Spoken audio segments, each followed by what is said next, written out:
So then we'll do our direct labor budget. Direct labor budget, exact same thing as a direct material. We're just basing it off the units of production multiplied by the labor requirements per unit to get our direct labor hours needed. Why would we need this? Because then we can plan how many people we have to staff. And then we'd multiply that by the labor rate to get our total cost of direct labor. And then factory overhead, we budget our production and we'd say what we know what our variable factory overhead rate is, multiply it by the amount of production, apply it to the fixed overhead, add the fixed overhead, and we get a budgeted total overhead. So we have a variable and our fixed. The fixed won't change. Variable will change with the units of production. So when you get into the work, it's going to seem a lot more complex because you'll be going into the numbers. But whenever I want you to go to the back of the video, just remember, it's simple. Units of production, where do we get that? We got that production budget.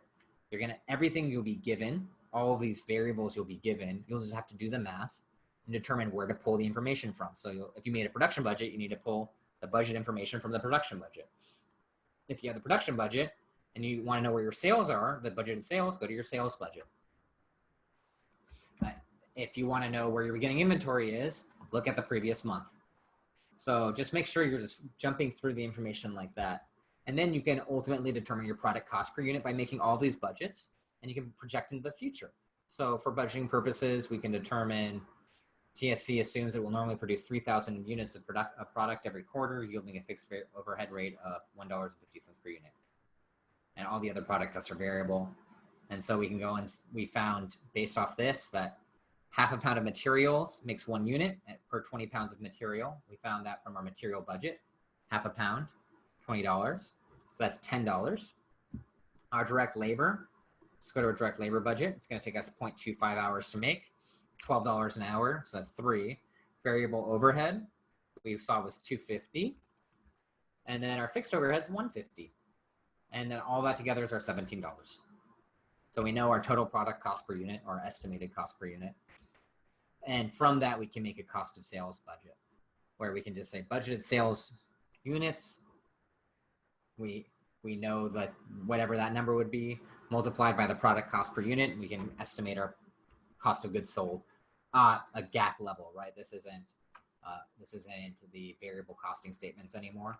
At a GAAP level, we can figure out cost of goods sold. How do we know it's GAAP? Because we include our fixed overhead, right?